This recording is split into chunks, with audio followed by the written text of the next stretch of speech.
Good morning, everyone. Welcome to the Action Hour. I'm Lindsey Baker. I have some breaking news for you from the Apache National Forest was about to round up 20 horses and sell them at auction at the end of the month. They were going to round them up on March 18th.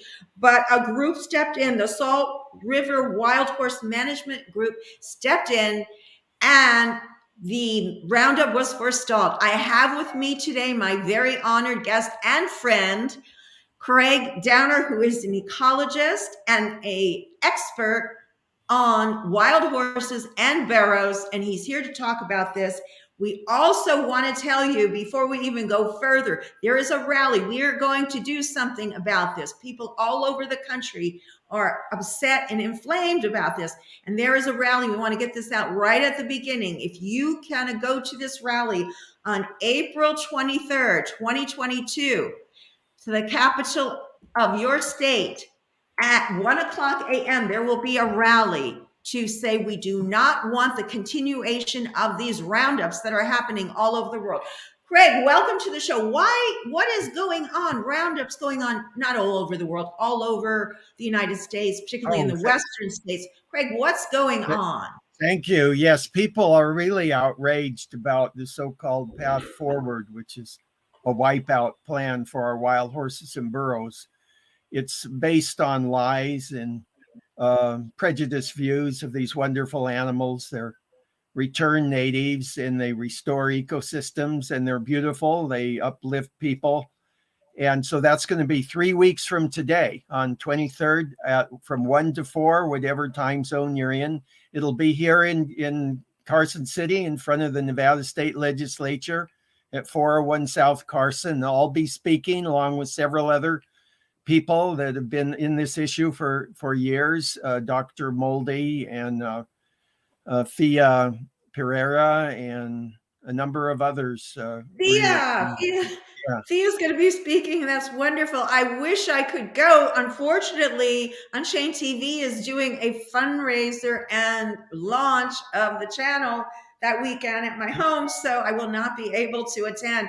But otherwise, I will be there. Good luck. Glad we can make a difference. It'll send a real message that this is in disobedience to the Wild Free Roaming Horse and Burros Act, and that the public will not tolerate it, and that our government officials have to shape up, Yes. So, Craig, let's unwind this a little bit. What exactly were the steps that happened? And I know you did an article. Maybe we could bring that up right now. Let me see if I could bring that up. You did an article for Horse Talk magazine. Can you just kind of unwind the steps of what happened? Like, what were the organization Saltwater River Wild Horse Management Group heard about this going on? And is that when they asked you to write the article? Not just them, but there were several organizations that stepped up, like the Heber Wild Horse Group and the International Society that for years has worked. And so we all complained and they seem to be backing off, but we have to keep our eye on them. And, there were a number of shootings, as there has been every year around the end of the year, Christmas, New Year's. There was several horses that were shot, and that was terrible. And that's go back and talk about that for just a moment, because our viewers don't really know much about what's going on here. So let's tell them. Talk about that shooting. I know that I spoke to Karen Sussman. She was on, I believe, and we played a video about that in one particular area that was going on. And it might be good also to tell our viewers, where are all these roundups happening? Like, what are the different states and how many roundups can you provide? There are dozens of roundups that have been occurring. And now the administration has asked for a record budget of $154 million, almost entirely for eliminating our wild horse and burros. And it's very deceptive because they say, oh yeah, there's about 80,000 left, 90,000.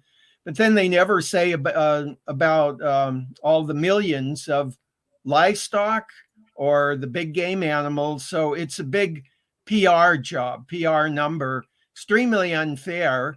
and then they blame them for everything under the sun. So it's a clear case of scapegoating. No, these animals are being persecuted, and they never mention that there are deeply rooted natives in North America, that this is their cradle of evolution, that they've been here for millions of years, and that they're very different from the cloven hoof ruminant digesting herbivores like cattle, sheep, and deer. And they're, in fact, studies have proven that they are needed to balance out those other types of herbivores, because their digestive system is different, their lifestyle is different, and they contribute a lot more to soils because their feces is not so decomposed, so they end up restoring the humus content of soils, and that makes them more water retentive, and also many more seeds of a greater variety of plants pass through their digestive system and are capable of germination. So this is a real plus for the life community. Right. Not Let's Craig, let's get a little bit into this article here now for people. Let's go get a little bit into what's it wasn't. This was a majestic horse, an older horse, estimated at over 20, who lives by himself and he keeps healthy. He's an example of harmonious living, and I consider him like a saint. It was a real privilege that he happened to come by me just when I was there at that watering spot, the Pierce tank, and he showed up and like posed for me. I consider that a real blessing, Let's look at a couple more photos here. Now, why are they drinking out of the water? It's because what they call the tank, or the reservoir where they maintain water for all the animals, had gone dry. So they were having to actually haul water in for them at that point. There is quite a drought, and we're getting a lot warmer. So, but what they don't often say is that they let thousands of cattle come in and drink this water, and then they remove them, and so it's not like that's the whole story, Yeah, exactly. And another thing is, in this legal area, they put up a lot of fences to control the livestock. Isn't this a picture with a fence right here? Yeah, and I mean, like he's normally the Wild Horse Act says they're supposed to have a wild, free roaming lifestyle. They're not supposed to be part of a tightly controlled livestock pasture, and that's happening throughout the West,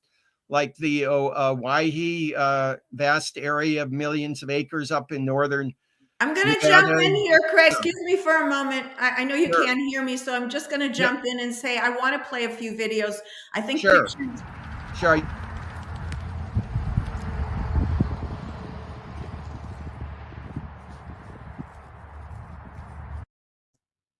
Yeah, these are a couple we have. Let's watch.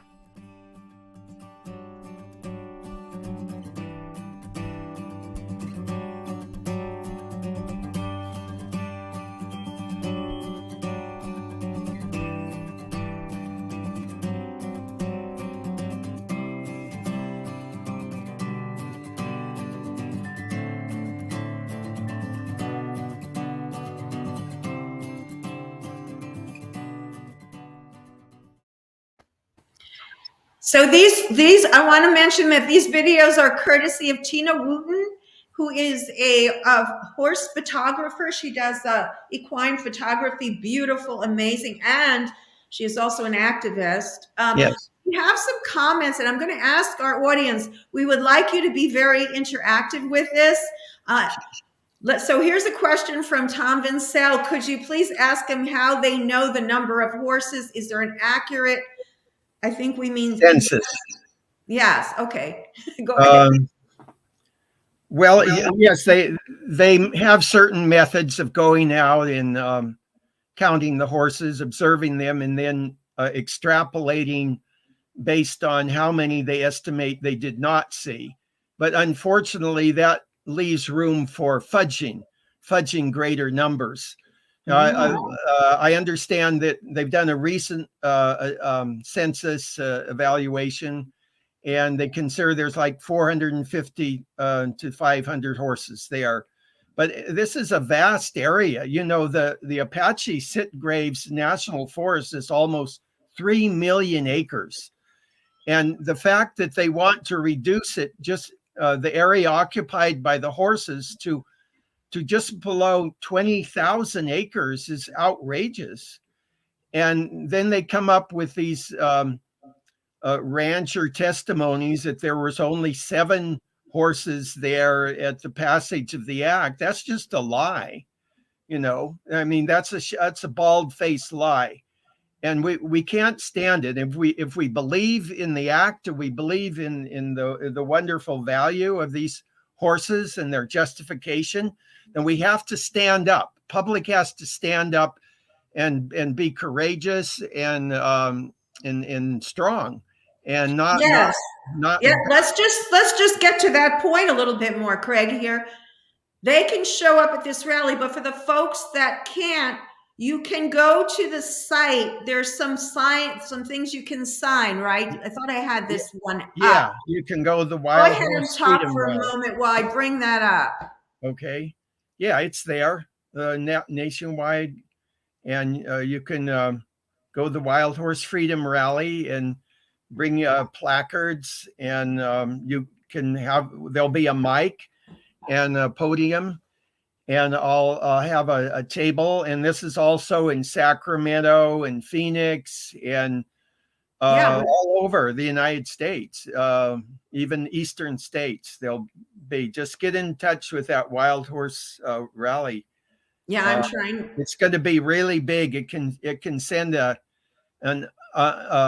message that cannot be ignored to our senators, representatives, the president, the Bureau of Land Management, the U.S. Forest Service, all those agencies that are supposed to be protecting, they're supposed to be fair to these animals. They Well, cannot. wait a minute, Craig. Again, I want to just stop you because you're providing a lot of where you're hitting on good points, but we got to like unwrap them a little bit. These rallies, and I know because I've been interviewing people for the past 2 years about this issue. Thank you. Roundups. I'm not looking for a thank you. Thank you for the thank you. But why isn't anything happening? Why aren't our public figures taking heed of what we, the public, we, the taxpayer, we, the individuals that are footing the bill, what we want? Why are they not taking heed? It's because of these enormous interests that mainly the public lands, livestock, cattle and sheep ranchers, who have enormous political power, or think they do, and they go in and they just harangue the public official, you know, the senators and representatives and the president and the officials at the BLM. And not only that, but they actually threaten them. And there's bankers involved here and all kinds of. Well, we don't have, and again, we have to invite them on, the parties and individuals that we are mentioning on anytime. We don't have, I don't. Yeah, they just. I can't based on selfishness that and they're greed. threatening them. It's based on selfishness and greed and failure to share. They don't know I how can to agree share and to obey the law. My gosh, they're there as a privilege, a cancelable privilege on the public lands, and the least they can do is share according to the law in the legal areas of the wild horse and burros. But they're subverting this, and it's wrong.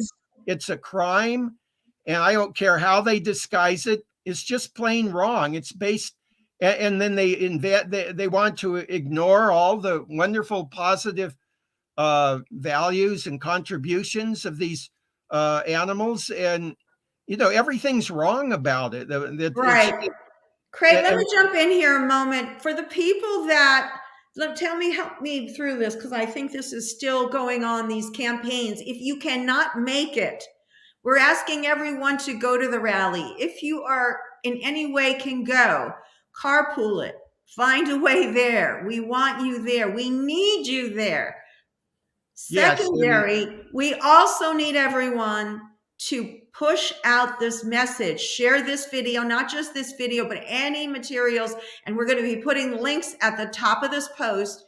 So any actionable steps you can take, please take them. But this is one that's very interesting. You can take a picture with a poster, one of these posters. I believe you can go to this the site that we're on right now, and you can get the wildhorsefreedomrally.com site, and you can download one of these posters, and on your social media, particularly if you are a big you have a good following, or even if you have just your friends, you can go on and do that. We're trying to get we got to get across these points of why it's important, and that's why you're here, Craig. But we also want to make sure that people take action. We need people to take action on this issue, because talking about this is apparently coming on doing these shows. I love doing them and I'll keep doing them, but it's not enough. We've got to get some action out there. well, I'm a plaintiff at present, so I am taking legal action. I have done that throughout Absolutely. my life. So, and I Yes. continue to investigate to expose the corruption, and that's what we have to do. We can't be led by the nose and just accept things just because we're told, oh, this is the story and you're the big authority. No, question, exercise your rights as a democratic citizen, stand up for what's right, and above all, get out to know the herds if at all possible, become knowledgeable, familiar with them, and give input to the government on the various plans, because that gives you standing in court. And that's a lot of what I've done for years, you know. And I and you see. win. We can win. You can actually win because the law is on our side. And as I like to say, the greater truth and justice is on the side of the wild, free roaming and naturally And living horses and burros. right, Craig, would you say that if more people were to take the steps that you're taking, probably wouldn't even take that many more people? But No, I oh, think if there were some real, if we had thousands and thousands of people in all the states, and you don't have to be in the Western state, these are public lands, and the wild horses were passed as a general public quality of life issue. It was really one of the greatest laws ever passed because it was about letting the horses and burros be themselves, and think of all they've done for us over all the centuries. You know, we wouldn't be where we are, but their true home, their true nature is in nature. It's in the wild. So let's stand up for what's right. And you know, they're real healers, and they could greatly help save life on Earth, which, by the way, is terribly threatened now because of the excesses of our and I'm species. glad you brought that point up, because we all know why the horses are being rounded up. It's for cattle ranching. We all know that. So it's a double whammy. We're destroying the environment by taking these animals out of the environment, and then we are fully continuing to destroy it by raising more Yeah. cows, which we call Yeah, and cattle, another because thing they do is they're stripping many of the beautiful pinyon juniper forests in order to create more of a pasture situation for that favors sheep and cattle ranchers. And like there in the Onaqui, where I was, shortly before they gutted that herd last summer, when I was going back home south toward Delta, I came across hundreds and hundreds of beautiful pinyon juniper that had been mowed down just to create a pasture on our public BLM lands. And those pinyon junipers are home to hundreds of wonderful species like the pinyon jay and the pinyon mouse, and they're shelter for the horses and the deer and the right, birds. it's a system where everything interacts and complements each other. Yeah. And you talk about this in this next video, which I want to play a little clip of. So let me do. Carbon. So how did you become a vegetarian? Yeah. And then I just had this tremendous empathy whenever I'd get around animals they were like calling out to me. They say, "Hey, what are you going to get me out of here? I mean, chickens or horses in tiny little corrals, or even cattle, or sheep. They would seem to like communicate to me, help me. I want to live. I want to have a life. I don't want to be treated just like an object or taken for granted, that I'm important too. So that's when I stopped eating domesticated animal products. And I would still occasionally eat some fish that I felt was okay, but with all the onslaught and all the terrible things that go on with fishing, and also big game hunting, how the hunting industry takes over the public lands and kills the predators, and since the wild horse, for example, isn't a hunted animal, they go against them too, because they want it all for their deer and elk, and bighorn sheep, to make a lot of money. And that just seems so hypocritical, So I joined Earth First, and I went on some campaigns. I wrote some articles about how the non-game animals were not being treated fairly here in Nevada by the Department of Wildlife. And that was published in the papers and also in the Earth First Journal about how non-game animals, even endangered species, were being neglected by most of the state wildlife department. So that got a lot of people kind of on arms, and I think it had a lot of beneficial effects.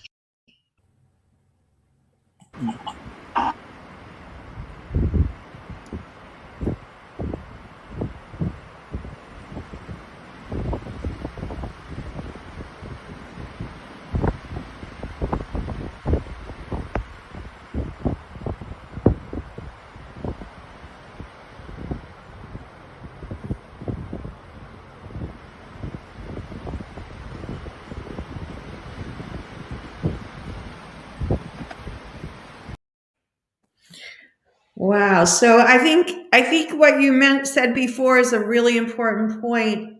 People to get out and actually see it with your own eyes. I mean, the videos are great.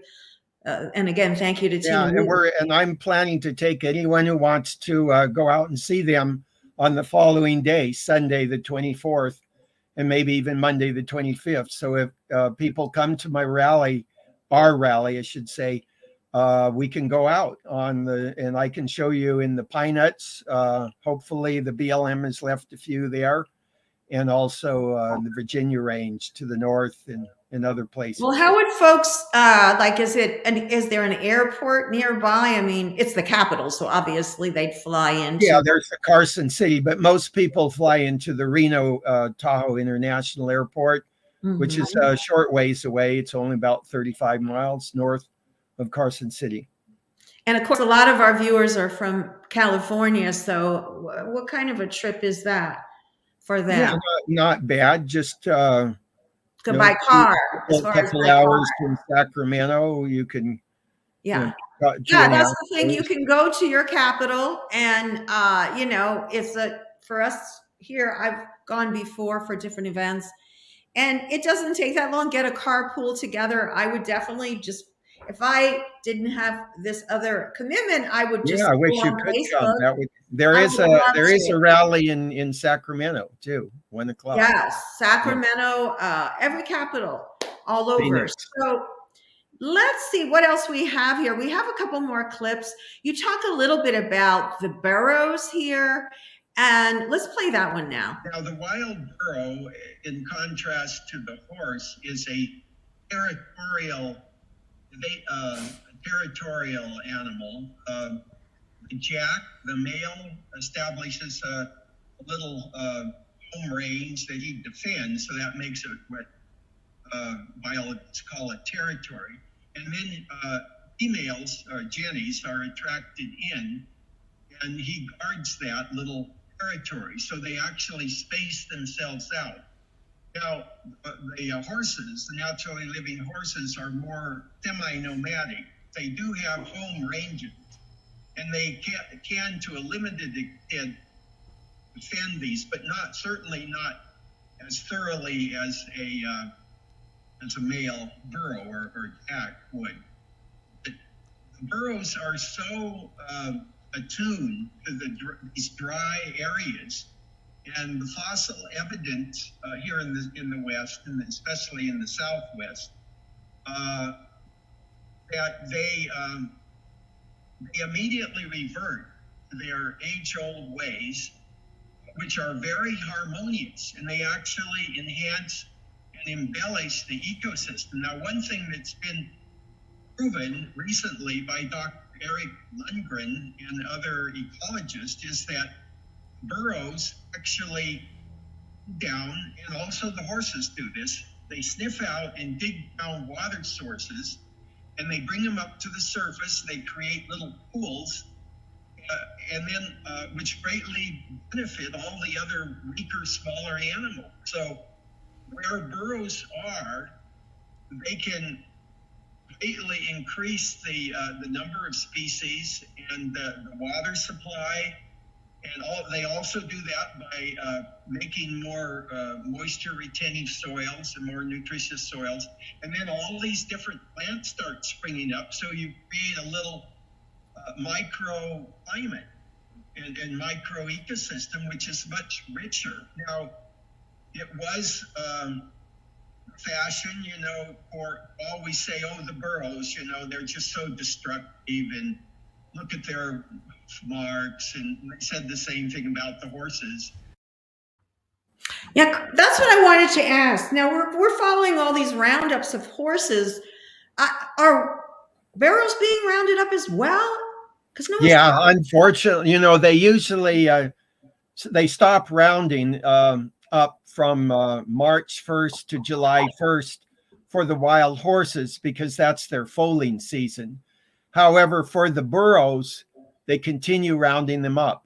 So the Bureau of Land Management is presently planning on taking 2,000 or more wild burros. 2,000? Yeah, 2,000. And there's only, several thousand left in the United States. So they're really going for broke here. They're shameless. And it's a shame that our Secretary of Interior, Deb Haaland, is turning her back on their plight. And we really thought much more of her being a Native American, and that she would have more sympathy for these natives. They're deeply rooted natives, just as her people. And to treat them like that is just wrong. Same thing with Tom Vilsack at the Secretary of Agriculture, And people can contact these individuals. First of all, we invite Deb Haaland and also Tom Vilsack on at any time to dialogue on Unchained TV. We would love to hear from them. Yeah. But we will also provide for our audience actionable links, and we can provide the information of how to reach them. But it doesn't seem to have made any effect, have had any large effect. Yeah. What's the story now with this roundup that has been delayed? What was their reason that they delayed it, or do they just give no reason? And then what's the next step they're going to take? It's a shame that the Center for Biological Diversity decided to jump on the phony scapegoating bandwagon and blame the wild horses. They took a suit against the Forest Service to remove the wild horses. And I have long tried to talk to Kieran Suckling, the head of that. We don't want to name individuals. It's just we invite her on at any time. Why do they? So that was in response. So, however, there's been a big uproar, and many people, including professionals, have been denouncing this. So I believe that has something to do with why they're backing off. Plus, they've never solved any of the shootings, and they've been going on for years, usually right around Christmas. But that's a disgrace. They should have had some of these culprits long ago. And I just wanted to add that we're pushing for the whole area to be declared a study area for the wild horses. And these Right. horses date clear back to the Spanish colonial Mustangs. They're a precious heritage, and they prevent wildfires. They prevent catastrophic wildfires, which is becoming more serious every day with global, I call it global heating, because it's not just warming. Our planet is heating up. But these animals are restorers of ecosystems, and they can help greatly solve this problem with global warming and save life on Earth. I truly believe that. I see them as saviors, and it should be declared under Section 10 of the Wild Free Roaming Horses and Burros Act as a national wild horse study area, and that way we'll stop the roundups there in the Apache Sitgraves National Forest. Right. And if anyone wants to get more information, they can go to your website, which Yeah, the I will Wild put up Horse here. Conspiracy, the wildhorseconspiracy.org. I have a What? lot of information. I've published more articles this past year or so than I ever have in my life. And one of the best was this one in the Horse Talk called The Outrageous Treatment of Hold America's. it up a little bit more in front of your face. Just hold it up in front of your face. Can you see There that? you go. Yeah, this one really says it all. And it has the links and everything. It's from last August there in the Horse Talk. I highly recommend this article. Yeah, this is the article, but fear not, we will put the link up at the top of the Okay. Thanks. up there. And also a couple more links let me just talk about right now. This is the taper fund. We're not going to talk about the tapers today. We'll have you back on about the tapers. We've done shows on them before, but we want to stay focused. We want to get as many folks to go to this rally and to take action. So Craig, let's just say one more time, what else can people do for those people that cannot make it to the rally? What can they do to help? Well, go on to the BLM and the Forest Service websites and go under the wild horse and burro areas and identify the herds and become aware of the various plans that are going ahead, including the roundups or the land use plans, where they're deciding how many wild horses or wild burros they're going to leave and how much forage they're going to give them, or how much forage they're going to give to the livestock, or what kind of mining activity is going in. Now, recently I uncovered a huge racetrack that they're trying to put through a 600-mile area going through various states here in the West. It's outrageous. That will racetrack to start racing horses? Yeah, like an off-road vehicle. They want to have off-road vehicle races racing through our public lands and creating all kinds of noise and destruction of the soils and air pollution, particulates going up in the air. And I wrote a very stinging letter against that. But in other words, go on these sites and get on their mailing list. And then, identify the herds that you really want to zero in and become familiar with and become their champion. Get out and get to know these animals, photograph them, identify them as individuals, like this beautiful Wanaji, this saint-like horse. He's like a shaman out there. And he keeps in wonderful shape in spite of his age.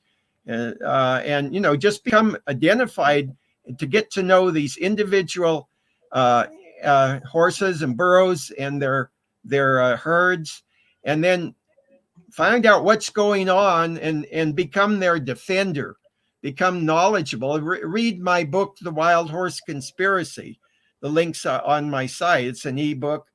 And I'm having a new version now come out very soon.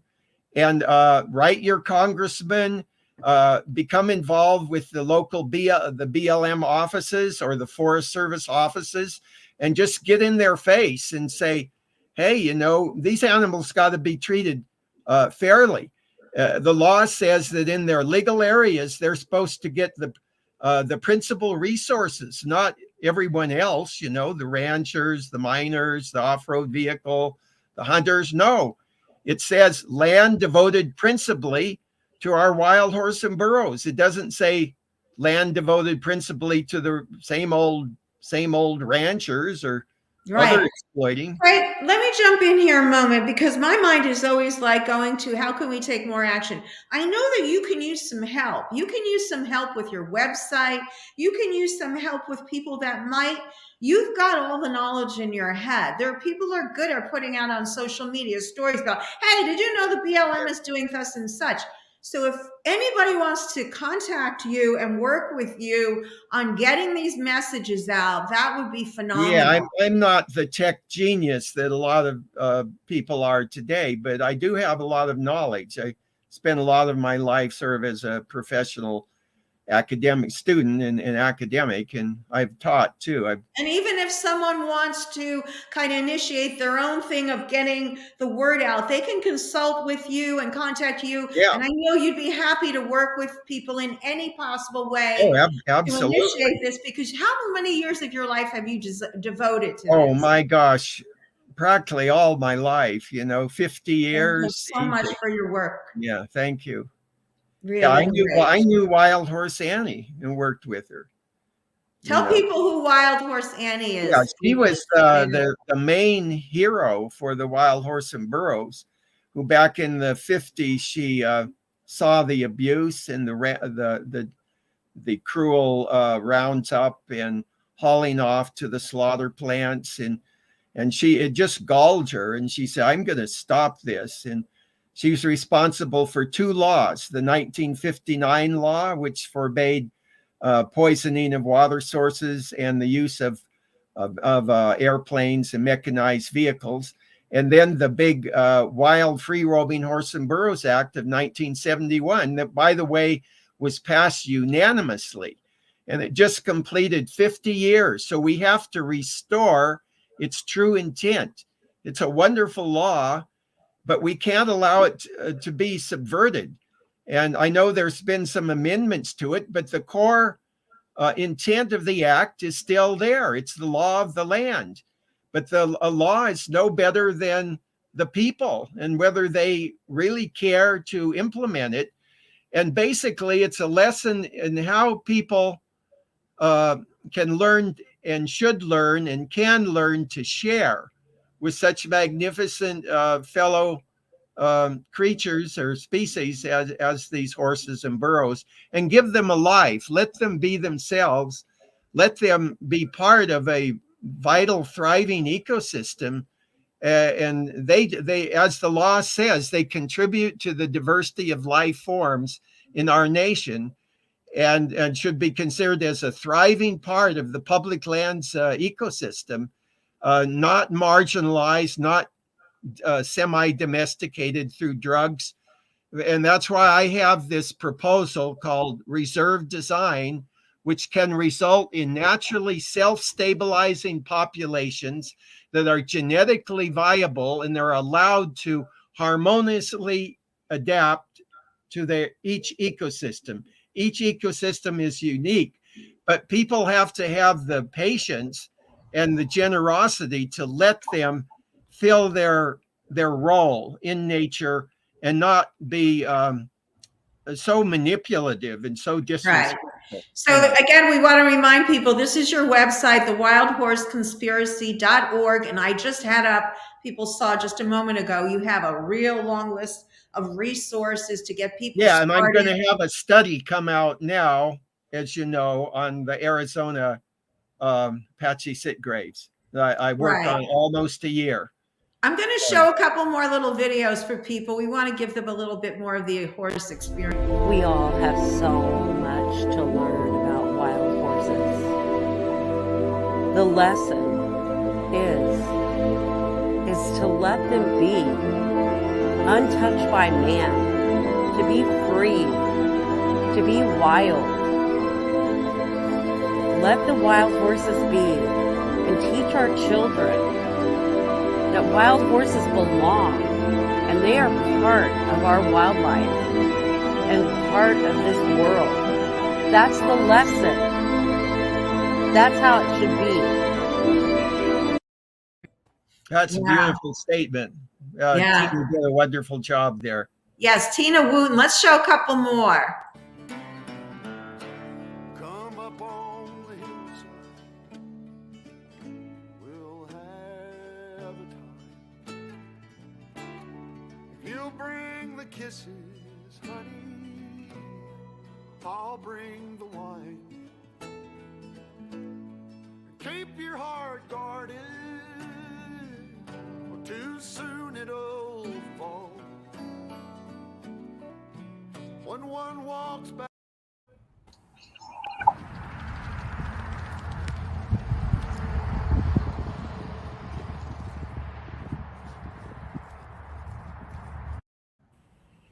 Wow, it just touches your heart. I can imagine. I can only imagine how wonderful it is to be there with him. Let's see.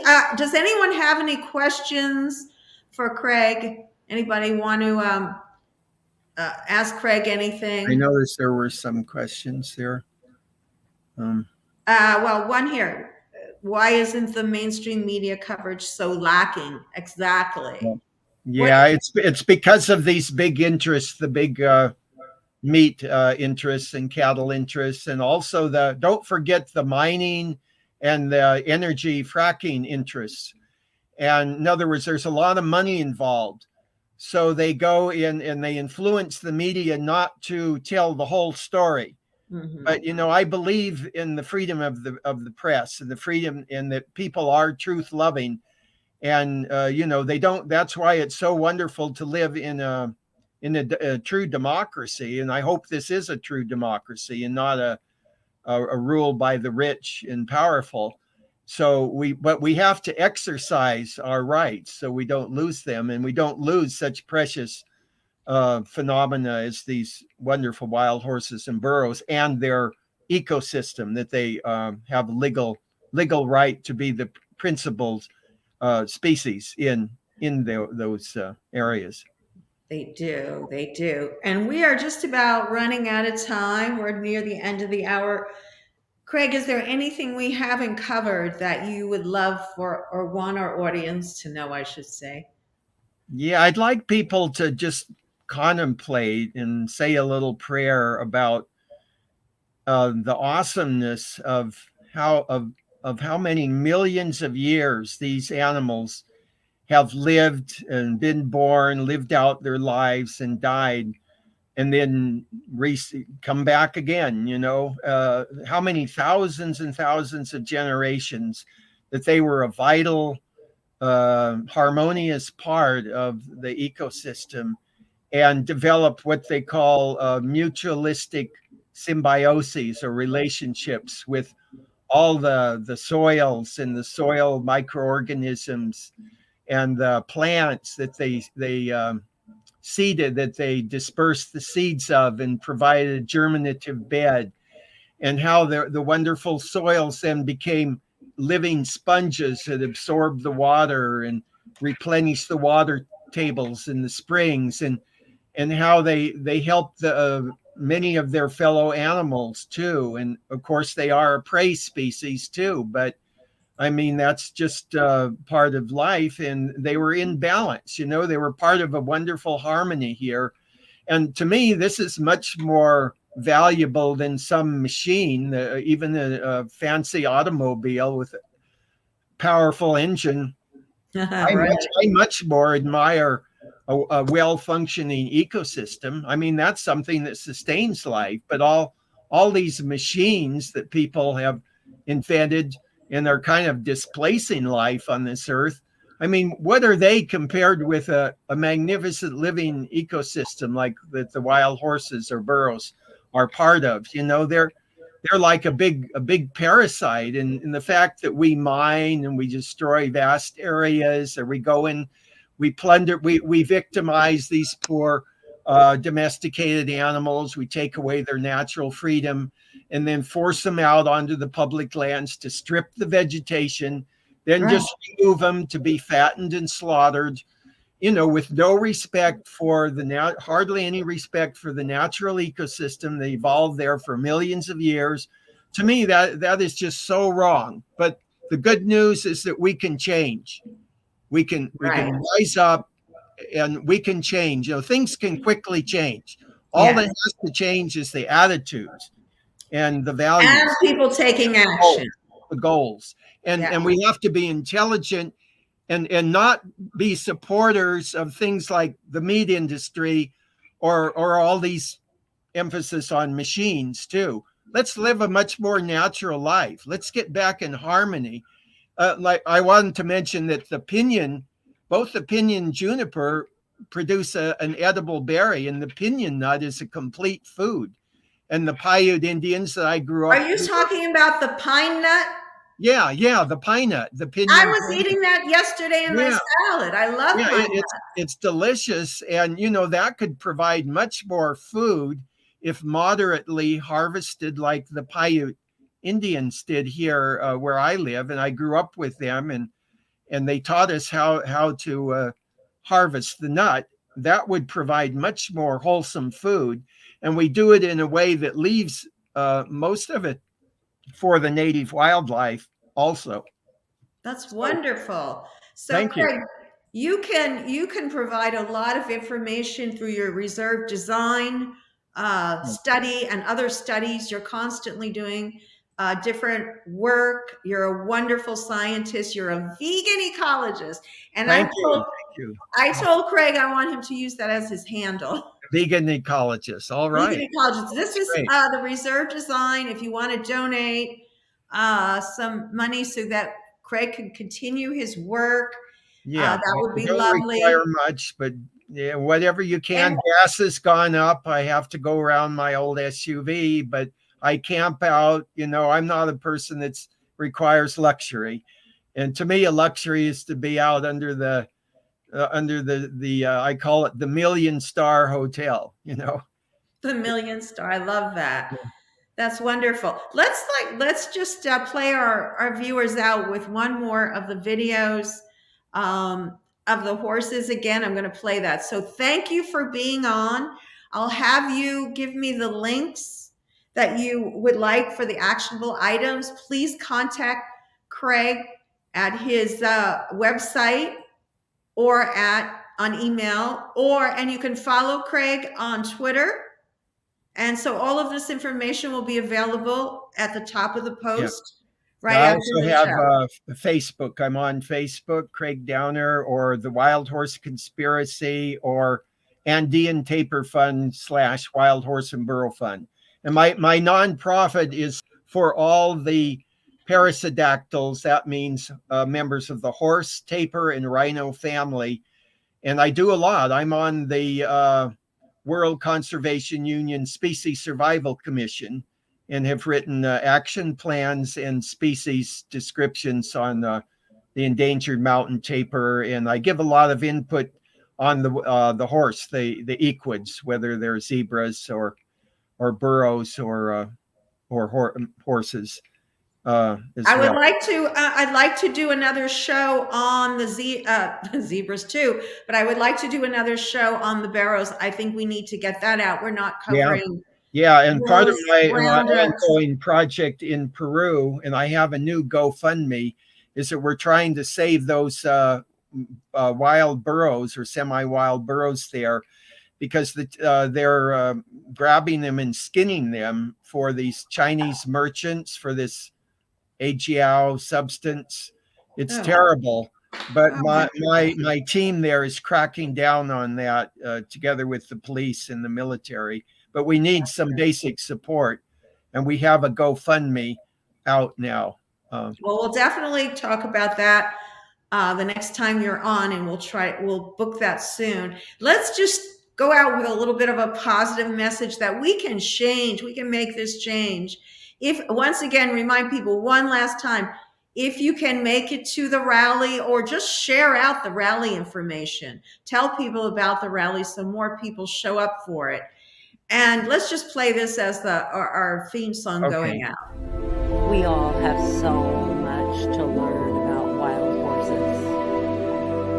The lesson is to let them be untouched by man, to be free, to be wild. Let the wild horses be.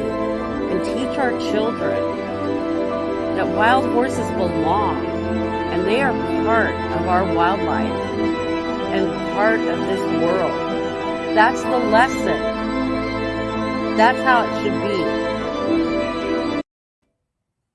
Yeah. Bye, see, everyone. That's just a wonderful scene. That's what we got to visualize, they're being free and respected in all the harmony that they transmit to everyone. Absolutely. Thanks for being on, Craig. See you next time. Thank you. Thanks for watching, folks. See you next time.